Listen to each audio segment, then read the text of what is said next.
Welcome, everybody, to a brand new episode of Real Laughs on 104.1. I am your host, Mr. James Eon. We got a great show for you guys tonight, and I don't care what anybody says. We are still joined in studio with a cavalcade of comedians. That's right. Horse or no damn horse, Mr. Ken Miller.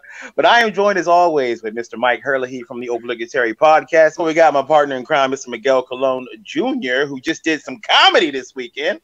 Yeah, man. I love it when you say like cavalcade of comedy too, because it just reminds me of El Guapo and a Plethora. Oh, I love it. For Three Amigos. Yeah, Ken, you gotta watch that one. I don't know if you've seen that one, Ken. I've seen Three Amigos. I've seen Three Amigos. Okay. Cool. There you go. And that voice you're hearing, that is the godfather of Orlando comedy, Mr. Ken Miller's in the house. What's up? Thank you for that, that enthusiasm. What's up, baby? Gotcha. You know what I mean? Hey, well, Ken, we're going to talk about something real quick because it has to do with you, my friend, not particularly just specifically you, but you are a veteran. And we want to tell people the correct way to approach a person in service when it comes to today being Memorial Day. First off, you do not walk up to the person and tell them, Happy Memorial Day. That's not the same as Veterans Day. There's nothing happy about this because it basically means that people who served in the armed forces who passed away, we honor them today. It's not a happy occasion, but we do have some reverence and some respect for that. Yes. So we wish people out there who... the biggest way to honor them is slashing prices on Toyotas. How do you honor all those brave boys who died at Quezon? I'll tell you how you honor them. With mattress sales. Yeah, because Memorial Day is like the biggest mattress sale day of the year, bro. Like mattresses is it, yo, because they laid their life down, right? I don't know.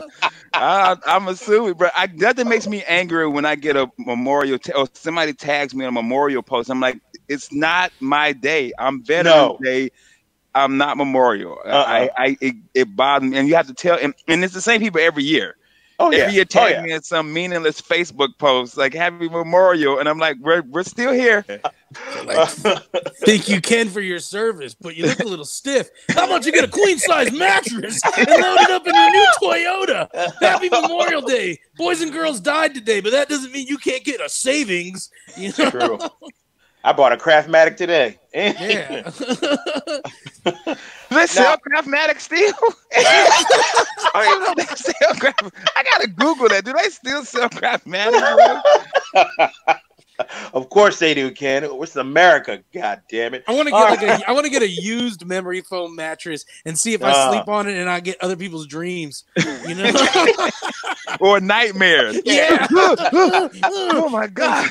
Where'd I get this memory foam from? Sorry, that guy was a ranger. You know, you're gonna wake up sweating a lot.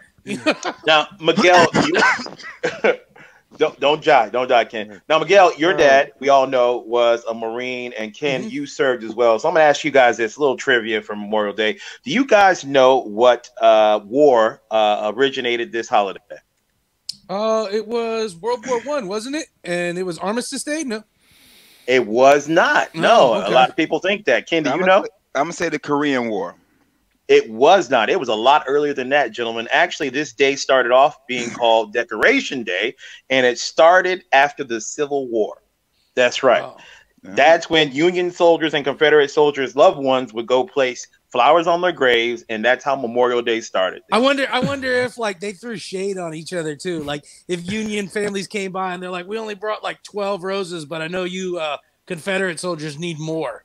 If you want more roses, because you know we won. But it's cool, USA." USA. I love anytime you talk to somebody about the Civil War and they're like, no, you know, it's a war, America versus America. I'm like, nah. America stayed. And then a bunch of other people said, that's not my president. You know? Son, when they was doing USA, were they doing the Hulkamania? USA. They literally came down. There was like a guy at a banjo, a flute, and a drum, and they're like, for we are real Americans. Yo, I Make got sure a to keep request. your Can you, mustard. hey Banjo guy, can you play Highway to Danger Zone?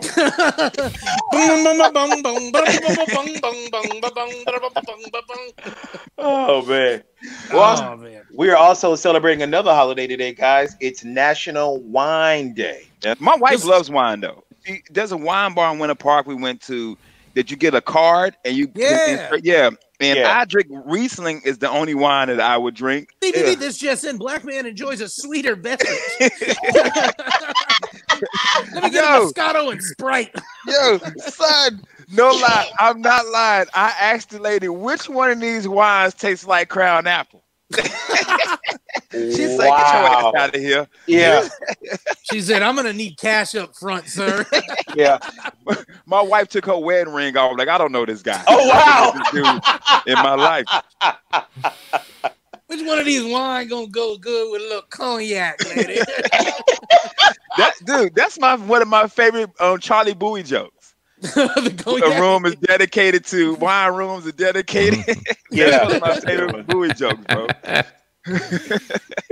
But yeah, I'm not a wine guy. What's your favorite wines, guy? What's your favorite wines? I like a heavy dark Amarone. They're like real chewy wines that have like when you say chewy, I'm talking about like berry flavors, man. Like it's thick. It's not like I think your fat ass wants some chewy stuff. I want some chewy wine, Ken. I want my wine to come out like lean. Like I'm just pouring it with a little Sprite. I want my wine to taste like brisket, goddamn. Yeah. I want my wine to get me screwed up, you know? Which one of these wines tastes like barbecue sauce? That's what I want. What about you, James? What's your wine? It depends on what I'm eating. I mean, I'm a food guy. So it's crazy because I've never seen you drink wine anytime we've ever hung out. Because you always order for me and you always bring me Crown. That's why. Where would y'all be, Ken, anyway, that James wants their wine? Like, ooh, let me get the other bar's house. Let me see what the other bar's Cab Sauvignon is like with spider webs growing on it. Let me tell you, the wine at Perkins ain't that good. I'm just telling y'all right now. Let me get that pecan wine. Pecan wine. But it gives you crazy headaches, though. Yeah, I heard it gives you crazy headaches, right? Wine or bad wine? Because bad wine, sure. Bad anything gives you crazy headaches. Yeah, you drinking cheap wine, brother, if it gives you a headache. Wine takes the edge off. I love wine, man. It's delicious. Yeah, wine ain't my thing. I always felt wine was a woman's drink. Well, wow. Okay. I always felt it. The man who drinks the apple flavored whiskey. Hey, don't you disrespect Crown Apple. I would slap your headphones off, bro. Crown Apple is like, hey man, how do we make whiskey more susceptible to children? And like, oh, I know. Hey, give a little apple. Hey, I ain't getting scurvy, so I'm good. What's the next Crown flavor? They're gonna come out to specifically go for black people. I think the next Crown red Kool-Aid. Cool Ranch. I don't. Wow.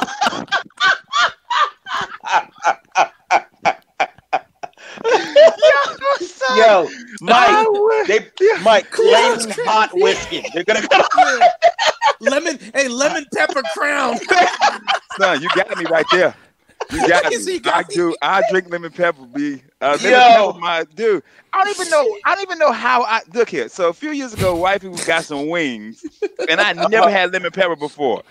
And so I'm like, I snuck one. Man, I've been eating lemon pepper wings for 4 years now. That's it. Lemon pepper Crown, all flats. Bruh, all flats. With ranch. That's funny. A little bottle of Crown Ranch, Cool Ranch, and Crown Lemon Pepper come together in a set, and then the straw is just a Twizzler. Can't wait till Lay's potato chips make that. This dude said Cool Ranch Crown, bro. Yep. Mike, I got tears in my eyes, bro. Oh, man. What we supposed to be talking about, bro? It doesn't matter. We got an hour to make people laugh. That's right, man. They're having a good time right now. Son, that made me cry, Mike. Someone's at a bar right now too, and they didn't hear that we were joking. And they were like, "Yo, let me get that Cool Ranch Crown." I heard it on the Real Laugh Show. Hey man, bring up the podcast so we can play it back so they can hear it. I'm telling you, it's out there. They Googling everything, yo. Cool Ranch Crown. Oh You'll drink man. it. Funny thing is, I tried that. I would. I don't like Cool Ranch Doritos. No. Really? I like nacho. Cool Ranch is the worst, bro. Cool Ranch Doritos are the worst, bro. Ken, like, this is why for the past 10 years we've been hanging out. That's right. Cool Ranch is the worst, son. Bro, Cool Ranch is delicious, Ken. It don't even taste like ranch. That's the thing. It's supposed to be Cool Ranch. It ain't even got no ranch flavor. Because it's nacho cheese tastes like nacho cheese. Yeah, it's cool, bro. You ever had Cool Ranch out your refrigerator? Do it taste like them damn chips? Man, me and James aren't that fat. I know, right? Like I'm just opening up ranch and like doing shots. You want some ranch on what? In a cup? Yeah. You want it on ice? Or you want it straight up? It's a chewy ranch. I can taste. I'm classy. Give me a straw. Let me get a spoon. Eat it right. Son, I can't stop laughing at that Cool Ranch crown, bro. I can't stop, dude. That should be the next Swisher sweet flavor too. Cool Ranch. Lemon head Swisher sweets. That's how. Oh my God, son. Oh my gosh, guys, don't go anywhere. More hilarity when Real Laughs returns right here on 104.1. Welcome back, everybody. You are still tuned in to Real Laughs on 104.1. Thank you for joining us. We are your nightcap of comedy. I'm your host, James, joined in the studio with Mike Hurley. We got Miguel Colon Jr. and we got Ken Miller. Ken Miller, who does not like wine or Cool Ranch Doritos. Good Lord. Don't let Joe Biden know. Don't let Joe Biden face know. like Miguel. You feel like a damn. I tell you, I got this mic here. It look like I'm sitting here like, hey. Yo, guys, wait till the YouTube video come out. Y'all get to see Miguel with his little string coming out his ear. Hey man, it's a natural time, okay? That's right. Don't judge him. Mm-hmm. Live your truth, Miguel. Mm-hmm. Hey, I want to ask you guys something really quick, man. You guys ever been at a job and somebody gets fired and it goes left? Like they don't just get up and leave like they supposed to if they're getting fired. They make a scene or they threaten to come back or anything like that. Yeah, I've had the threats before. Yeah, guys. Go ahead. No, when it happens and you're not in management, you just slow clap like that's exactly what I want. And then when you are in management, you're like, you better calm down. Calm down. Yeah. Yo, when he leaves, you lock the door, right? You lock the door. You took his badge, right? Hey, you know what's messed up too? Like you tell a dude, he's like, hey man, I'm gonna get out of here, man. I'm gonna trash this whole office. You like, hey bro, you do whatever you want to do. And then when they do that afterwards, you're like, that's cold hard. You're like, hey wait, boss, I want to take some of Richard's shifts if you don't have somebody to cover him. I had a dude pass away at my work, and it was tragic. Because when I was a waiter years ago, like almost like 15 years ago, and it was tragic, and I felt really bad because we all liked this dude. It was rough, man. Okay. But no lie, I was super short on money. So I sat there in the office with the manager, and I went to the bar, and I got everybody I got everybody some waters. They went outside to all cry. It was sad, man. And I was sitting there with my boss for a minute, and I was like, look, I know you got a lot of things to worry about, so if it helps you out, I'll just take his Saturday shift so we don't have to figure out who's going to take it. Because I was like, yo, I am sure they're going to cut my phone off. It's like, Miguel, but it's Sunday. I know. Yeah. Listen, man, I don't want you stressing these things. I'll take the Saturday shift, the double, and we'll figure out what to do from there. I forget where we were driving to, but Ken and I were on the road to a gig one day, and all of a sudden Ken's phone goes off, and it's someone asking him to pick up a gig. And he's like, nah, man, I'm already booked that weekend. Thanks anyways. And he's like, but who canceled? And it was a comic who had like an alcoholic relapse. And then my phone rings, and they're offering me the same gig. And Ken and I just looked at each other, pulled the car over, pulled up this comic schedule, and started calling the clubs that we saw he was booked at. And we're like, hey, did so-and-so cancel yet? No, he's going to. Look, I just want to let you know. Yo, son, real talk. That comic, no lie, I got back and laughing because that comic fell out the wagon, and I got that gig for it's like 8 years ago. Funny thing is, Ken's the one who sent that dude alcohol. He was like, have some Crown Cool Ranch. I think our 8th or 9th call was the one to the actual comic, like, hey, buddy, you doing okay? We had already taken all the gigs. Yo. Hey, vultures, man. Vultures. You got to be. Bro. Like, who's your merch connect? You ain't going to need it. I got you 3 bottles of Crown Cool Ranch right now. If you can give me your merch cabinet. I get you a little Coke too, baby. Whatever you need. James, you've been in management, man. You ever have anyone walk it on you? Well, here's the thing, bro. They would send me in because I'm a bigger guy and I don't really scare easy. So they would send me in to fire people, and I would do the things they would say right back to them. So I acted crazy too. So they would be like, "Oh, this he crazy." So I ain't. yo, and you fired, but I shoot the place up. Like, Yeah. wait, I'm like, wait, bro, and I'd be like, "Yo, now. you too?" Because I was gonna do it too. yo, give me your gun. Let's Give do me your this. gun. I would literally, you'd walk in and they'd be like, "Oh, they sent it James. You know he's crazy." Be like, "Yeah, but I called my union rep," and be Michelle standing there and be like, "Michelle, tell him I stay working here." But the reason I bring that up is because, everything changed in the world with COVID-19. Everything has changed how we normally deal with stuff. So big business has figured out a way to not get the office shot up now. You know what Weight Watchers did the other day, brother, when they wanted to let some people go? They called a big company meeting on Zoom like, "Hey, we got to let you guys know some stuff." So they did an audio-only Zoom meeting and turned everybody's mics off and then told everybody in like a minute flat, "You all fired." And then by the time the whole meeting was over, they had already erased everybody's company email. That's the new way people gonna be getting fired. They ain't go, ain't no meeting face to face. If your company says, "Hey, we're gonna hook you up with a Zoom meeting right quick," don't take that. You know how cold-blooded that is? Like, then they shut you out. Like, you can't send no email. You can't do nothing. I like the fact that they were like, "Look, it's gonna be an audio only." I don't even want to look.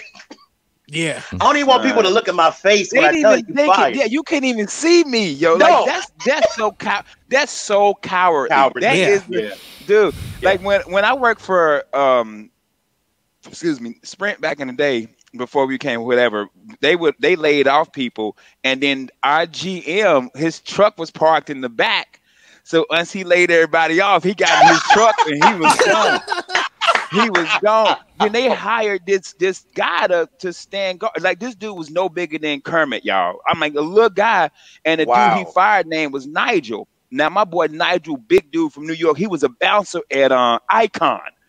Oh wow, that's how thug he is, man. He walked out. He was like, "Yo," but he was cool. He was like, "Yo, I will beat this dude up." Like, who is this guy? Like, the guy had no gun, no stick. He was just supposed to walk people out the building. But that's that manager, bro, he walked people out the building. He was a little dude, but when he was done, our GM got in his truck, and we ain't see that dude for a week. He took a week of PTO. Wow. A week. A week. He was he gone hit for the a whole week. mattresses. He was laying low, yo. Bruh. And Yeah. I've been with that company 16 years. I think I've survived 7 or 8 layoffs, bro. Wow. Have you love guys it. have you guys ever been fired in a messed up way? I got fired. I was working at this restaurant.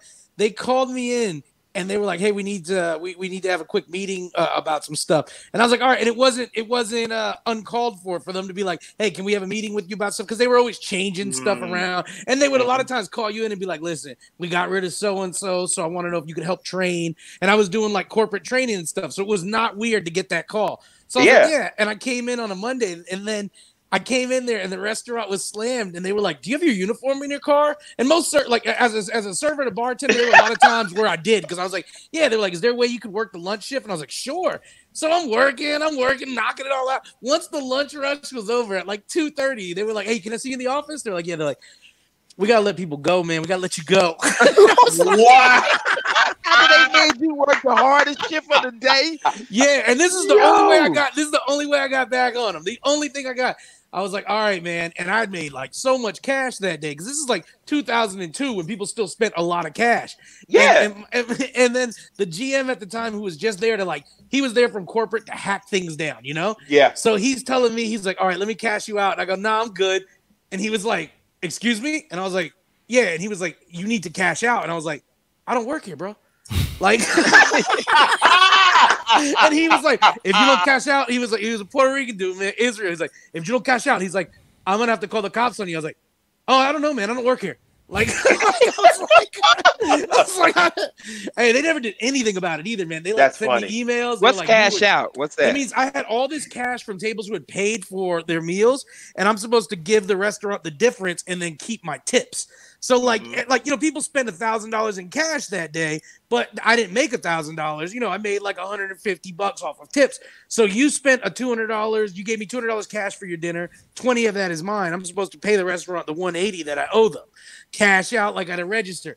But they fired me before the cash out process. So I was like, no, I'm good. Like, I don't work here. Okay. That was a rookie mistake. Okay, you never fire a cashier before they cash out. You never do that. I'm sitting there, water cash, like, nah, bro, I don't work here. And he's like, oh, bro, you could. I'm like, what am I gonna do? Lose my job? Like, yeah. Restaurants are the shadiest when it comes like that, man. They want you to work all the time. I don't know how many restaurants I've either worked at or I've had friends who work at. You start noticing once you've been in restaurants long enough, like you're like, hey, man, we're out of honey mustard. We going to get honey mustard this week? Hey, guys, we don't have ranch. Hey, guys, we haven't had new forks come in a while. We don't have any napkins. And sure enough, everybody works. And then you come to work one day on like a Sunday and there's just a chain and a note on the door saying close. Because restaurants know if they tell their employees, we're all making, what, $2.15 an hour or whatever at the time. Yep. If you tell your employees, hey, guys, we're probably going to shut down in 3 weeks, people will jump ship looking for other jobs. They're not going to work their shifts or come in and everything else. And restaurants know that. So they just play dumb right up until the day they got to board up the doors. There was a guy he used to work for a restaurant. I won't say the name of it, but we had a delivery truck. And here's another thing. You never fire a cashier before they cash out. And you never fire a person driving a company vehicle before they get back to the store. Oh, yeah. Yo. He got into an argument with my boss with one of the drivers. He said, look, all right, if you don't like it, then I'm going to fire you. He goes, oh, fire me then. He's like, oh, you're fired. He's like, come get the vehicle and guess where it's at. Hung up the phone. Yep. So, he didn't know where we didn't know where the truck was, and we don't know where that dude went, but he left that vehicle there. Bro, never fire people before they return your proverbial ish. Lesson learned. That's hilarious, bro. It's crazy. Just nutty, man. Now, James, the restaurant business. James, have you ever had to fire? Because you work for Bonkers and stuff. Have you guys? Any of you, I've never been there when a headliners got fired. Have you guys ever been there when a headliners got fired? Yeah, because I had to go replace him before he goes on stage. Oh yeah, bro. I had to be like, hey, bro. He's like, James, what you doing here? I'm like, hey, I come to see you, baby, support you, man. Hey, let me holler at you real quick outside away from everything. Hey, the show locations changed. The hotel you staying at? Yeah, just go back there. Yeah, I was at that hotel for 5 hours, man. Bro, no lie. I remember the dude, man. I had to go replace him. He's like, bro, what's going on? And I took him outside and I talked to him. He was flipping out like, yo, man, did I do something wrong? I'm like, nah, it ain't you. It's them, like a breakup. It's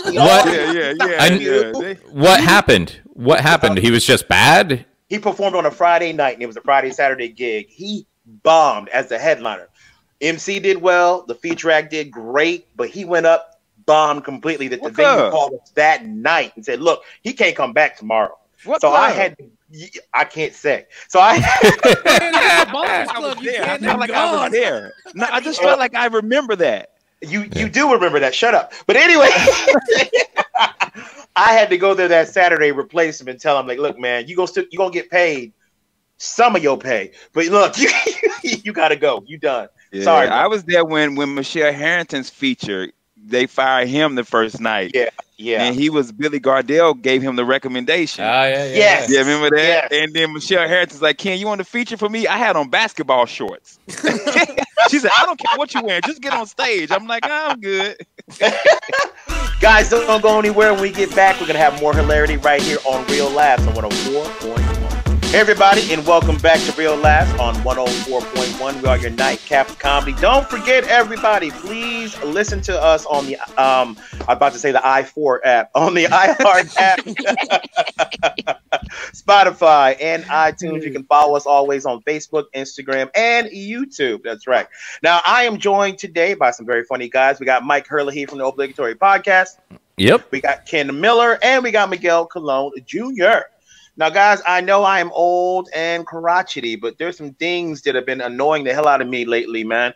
Like the only place I go is the grocery store, and there's a couple of things I've noticed in my old age that completely annoy the hell out of me, y'all. I don't know if it's you guys can sympathize with this, but I can't stand when I go out in public and people are having full-on conversations on a cell phone on the speaker.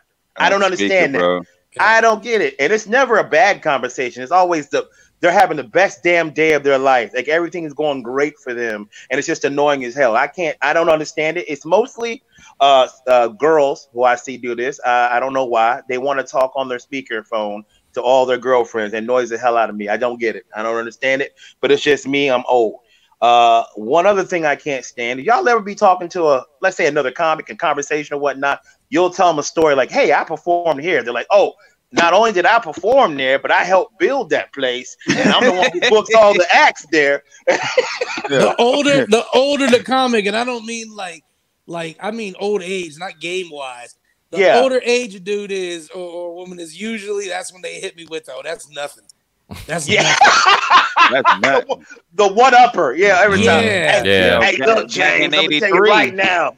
Y'all don't know nothing. Hey, you don't know nothing, James. Let me tell you, man. man. The Officers Club in Saigon. That place was hard. I'm like, man, you're 36, bro. Yo, I gotta admit though, I've become that comic. Like if a comedian say, "Yeah, we bombed in this club," bomb, boy. When I first started, we had this club called Crystal River, bro. Man. Yeah. Shoot, they shot you if you didn't do well. I've always said if you put like 20 comics that I don't know at a table and you just let them talk for like 30 minutes, I can tell after 30 minutes who's been doing it the longest. Because the younger guys are the ones that are sitting there going, and then I killed it, and then I killed it, and then I destroyed over here, and nobody else is doing great. But man, the guys who have been doing it 10, 15, 20 years, they're the ones going, dude, you call that a bomb? You don't know about bombing. Let me tell you, I was in Bloomington, Illinois. Everybody else, the guest spot was getting standing ovations. I go on stage, and because that's what becomes interesting for us as comics. You're supposed to do good. You're getting paid to do good. Yeah. There's nothing. If I hear Ken Miller killed it, I'm like, yeah, he's supposed to kill it. If I hear Ken Miller got booed off stage, I'm like, now this is a story. Let's hear about this. I like that you can tell the mid-level comic because they're like, who books that room? I ate it. I was in Louisiana at a gator farm. Nobody was paying attention. How much we pay? Can I drop your name? That's so funny. Yo, can I drop your name? Yeah, bro? but I hear you, man, James. I got to side with you on that. People that don't wear headphones in public in general. I hate when I'm weighing on a plane and there's just some guy playing his video game full blast or playing his music. It's like, dude, nobody made you DJ of Gate 8. Turn it down. I almost want to just like I wanted to do like where I just carry those spare headphones around and pretend like they're not being inconsiderate. They can't afford headphones. And I just want to start walking up and handing people headphones like, oh, I'm sorry, man. Here you go. Like you don't know any better. Exactly. But yeah, there's a definite ego of a person who's just like, this is my conversation. Y'all eavesdropping on me, you know? Right. But let me tell you how great I am right now. It's gonna be amazing. You're welcome, by the way. Yeah, I hate when you're riding in the car with somebody and they're having a long car. Like everybody knows, hey man, you're going on a road trip. Everybody's gonna check in with their girl or whoever they got to do or do some work. And then we've had to do work before in the car. Like, hey, I got to take a phone call and do some work. We all know that. Absolutely, yeah. But there's a past point when like you're with somebody, you're driving, and then they're like, "No, I can talk."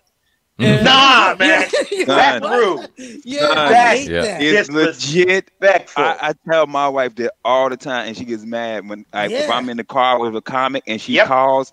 I'm like, all right, well, I'm gonna talk to her. I get to get. Well, I'm like, yo, I think it's so rude. It is. If I'm in the car with somebody, like honestly, I can't eat in front of somebody. If you're not eating, I'm not eating. I can't that's another thing with me. If I can't eat. If I'm sitting there eating, like we need to be breaking bread together. I can't have a full meal and you just sitting there. Yeah, so today I was like, no, do you want some of this, man? But I'm like that with you too, guys. If That's I'm in the car, James always true. Because I don't want to. I don't want him to be lonely. He don't want me to be lonely. That's right. I don't know. I always thought it was a South thing because in the South, is my mama was like, look, you don't eat in front of people. You share food. You don't. I always thought that was rude to eat in front of people. But nothing makes me angrier than if we're on a road trip and you got time to gab. Now you shut your ass up and watch this road with me. And then.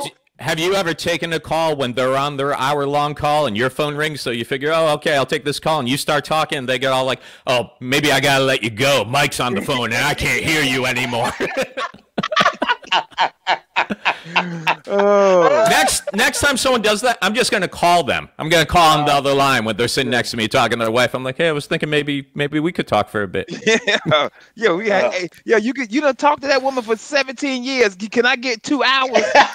Half your act is about how much you hate the woman. Come on, man. Hey, I was beefing with a girl, and we were driving back from a hotel. Yeah, and I got the radio on. We're not talking to each other, and the vibe is just beef. And then all of a sudden, she starts watching Jurassic Park 2 on her phone, full volume, like while I'm trying to listen to the radio, and it becomes like a volume war. But I don't want to push it too hard because I'm going to win with the thing, and I'm not trying to beef even harder. But it just started to get me so mad because I'm like, really? I'm just sitting there. I had like DJ Premier going, just like I'm trying to get my mood right. And all of a sudden, it's like, full volume, like and why part 2? Did she have seen it's her favorite Jurassic Park. She'll bring it up to you anytime. It's her favorite. What? You know why I'm watching Jurassic Park 2? Because it's trash, and right now this relationship is trash. Okay, that's why I'm watching it. You know what I hate though, Ken? I'm like you. Like I like to break bread with people. Like me and Miguel, we eat together when we eat. You know what I mean? But here's the thing I can't stand. See, Miguel's a gentleman though when we eat. I can't stand when you make noise when you chew. Like I can't even enjoy my food when you make like I'm like disgusted. Like oh God, stop. I'll throw up, bro. That is. And here's the thing too. Like when we used to go on the road, James had like a road budget, so he was able to. He was always like, "I'll pay for the meal," but I would always at least every now and then offer because you don't know, like they got a road budget, but you don't know. You don't know if he does that day. So if they're like, let me get one. Let me just get one. Because I know here's the thing, man. James, you probably got me 600 times on the road with everything. Yeah. And anytime I was like, let me get one, you were still like, nah. But those people who don't even are like, ooh, we going to dinner? James said he's hungry. That means he's paying. Nah, like just as grown-ups, we're grown-ups. To the young kids, like to the young kid comics, man, I get it. Some of those dudes, man, they got no money. So they're not going to eat if we go out unless we take them out. Yeah. But when you're grown men like us, man, just get the check, man. We all got money. If you don't have get the check money in your usual life, right now I know people are unemployed, but if you don't have usual get the check money, stay home. Don't do anything.